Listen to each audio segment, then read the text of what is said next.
49 tahanan menghabiskan 567 hari. Menggunakan sendok untuk menggali terowongan 80 meter.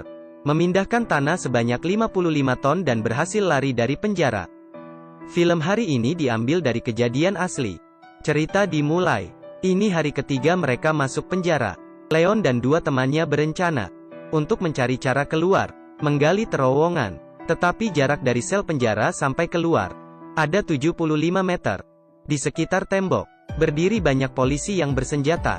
Bukan hanya begitu, kata Leon, terowongan yang begitu panjang, setidaknya memerlukan tanah sekitar 60 ton. Jika tidak ada penyimpanan tanah yang besar, semuanya omong kosong saja. Kemudian Bigot menemui Raphael, mengatakan dia ingin bergabung. Tetapi karena tidak dekat, Raphael pura-pura bodoh. Hari kelima, mereka memilih dinding di belakang meja. Di sini tidak terlalu mencolok, dan sepertinya kurang kokoh. Pertama mereka perlu membuat pintu sekitar 70 cm, yang terbuat dari lumpur, agar tidak ketahuan. Tetapi mereka tidak ada peralatan, juga tidak ada bahan. Kemudian seorang temannya mengeluarkan obeng dari sebuah gitar. Mereka langsung memutuskan, mulai dari atap sel sebelah, membuat lubang dinding yang besarnya sama. Padahal sudah terbuka sedikit, seluruhnya malah roboh. Mereka terkejut. Leon coba untuk memeriksa ke atas, membuatnya terkejut. Ternyata di sini adalah lantai teratas penjara. Sudah tidak perlu memikirkan tempat penyimpanan tanah lagi. Tiba-tiba terdengar suara gitar dari temannya. Ini adalah kode pemeriksaan para penjaga penjara. Leon langsung mencampur kapur dengan telur, seperti membuat adonan, membentuk persegi dan menutupinya dengan poster wanita cantik. Baru saja siap membersihkannya, petugas penjara masuk ke dalam. Kemudian mereka membuat lumpur untuk menutup lubang. Hari ke-34, rencana penggalian terowongan dimulai. Dikarenakan tempatnya terbatas, mereka hanya bisa gantian menggali. Kemudian orang yang berbeda memindahkan tanahnya ke atap kamar sebelah. Untuk berjaga-jaga, mereka mengutus orang berjaga dan memberi kode. Hari ke-77, Raphael membawa tas yang berisi tanah seperti biasa. Tidak terpikir datang seorang polisi. Dia bertanya apa isi tas Raphael. Raphael sengaja menjawab 4 bom bakar dan 5 bom granat. Saat buka tas melihat isi baju dan kalengan, polisi tidak lanjut mengecek. Hari ke-83, tanah di atap sudah tumpuk menjadi bukit. Tetapi setelah diukur, penggaliannya tidak sampai 4 meter.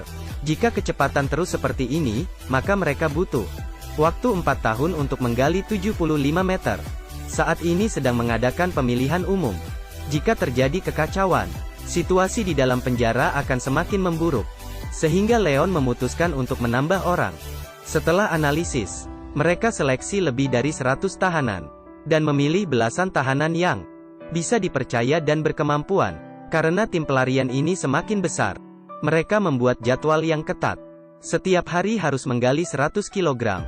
Sehari 4 shift dan setiap shift 2 jam. Setiap kali selesai bekerja harus membersih seluruh tubuhnya. Tidak boleh menunjukkan kelelahan. Selain itu, mereka harus tahu waktu penggantian shift setiap polisi, dan kebiasaan patrolinya. Untuk mengurangi risiko, mereka melubangi plafon di setiap kamar, untuk mempercepat penyampaian tanah dan informasi. Suatu hari Leon sedang menggali. Raphael memanggil dia, tetapi tidak ada balasan. Dia merangkak masuk. Leon sudah jatuh pingsan. Ternyata semakin dalam terowongan, semakin menipis oksigennya. Semua akan berisiko sesak napas di dalam. Raphael meminta segulung kantong plastik dengan pengacaranya, dan mendapat alat dari tahanan tua yang bertugas memperbaiki mesin, dengan syarat membawa dia lari setelah semua selesai.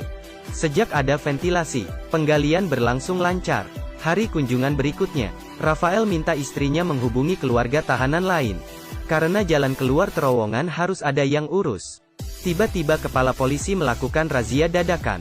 Meskipun kabar razia ini cepat tersampaikan, tetapi karena terowongan ini sudah panjang, mereka tidak bisa kembali dengan cepat. Melihat polisi hampir tiba lantai atas, Raphael hanya bisa mengajak tim pelarian untuk menghalangnya. Memanfaatkan kekacauannya, orang yang menggali akhirnya selesai menutupi lubang. Tetapi konsekuensi dari kerusuhan ini berat. Raphael yang memulai dipukuli dan dikurung. Hari ke-413, mereka sudah menggali 50 meter lebih. Belum sempat senang, Raphael, Leon, dan Jerman 3 orang ini masuk koran karena hukuman mati mereka. Ternyata karena kerusuhan sebelumnya membuat kepala polisi marah. Untung saja masih ada waktu sebelum dieksekusi. Hari ke-524. Tanah di luar penjara muncul sebuah lubang kecil. Sebuah sedotan keluar dan menyemburkan cairan merah. Tidak lama, seorang pria membawa seekor anjing menghampiri. Berkeliling sesaat kemudian pergi. Tidak lama kemudian ayah Leon membawakan kabar buruk. Mereka menyimpang dari tujuan sebesar 40 inci. Jalan keluar sekarang, tepat di dalam jangkauan lampu sorot. Selain mengatur posisi dan lanjut menggali, mereka tidak punya pilihan lain. Hari ke-559. Harapan sudah di depan mata. Tiba-tiba beberapa puing jatuh dari atas kepala. Semua menghentikan pekerjaan mereka. Kemudian muncul goncangan yang kuat.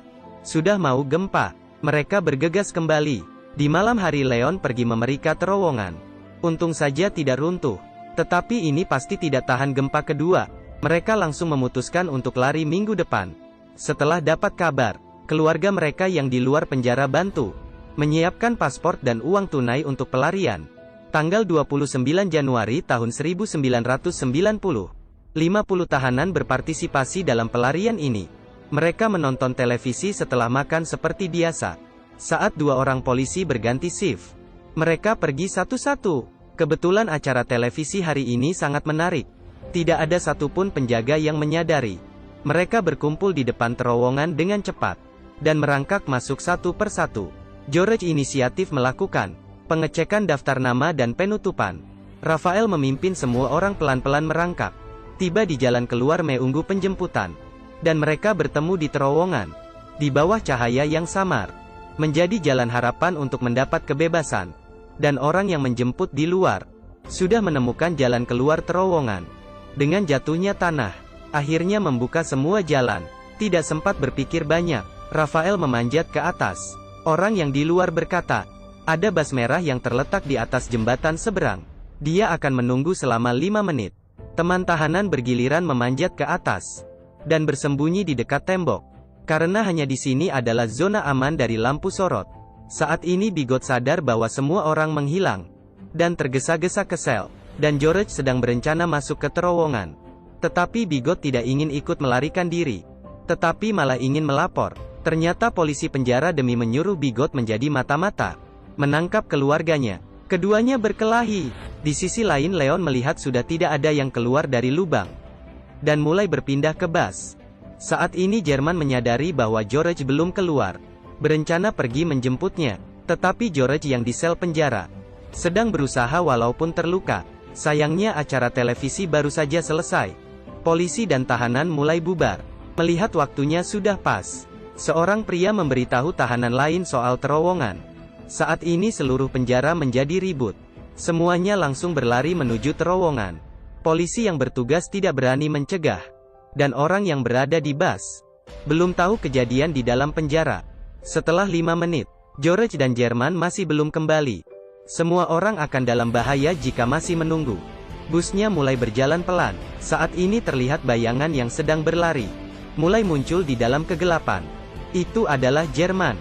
Sayangnya dia tidak menemukan George. Tidak tahu lewat berapa lama. Polisi akhirnya sampai. Malam itu ada 49 tahanan yang melarikan diri. Ternyata, mereka bukan penjahat yang paling kejam. Tetapi di bawah kediktatoran. Sekelompok pemberontak yang menganjurkan demokrasi dan kebebasan.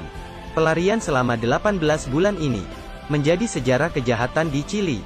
Pelarian diri terbesar di penjara dan menggemparkan seluruh masyarakat. Setelah 17 tahun, tahanan lain di penjara dibebaskan. Pelarian yang mengejutkan ini akhirnya ditutup dengan sempurna.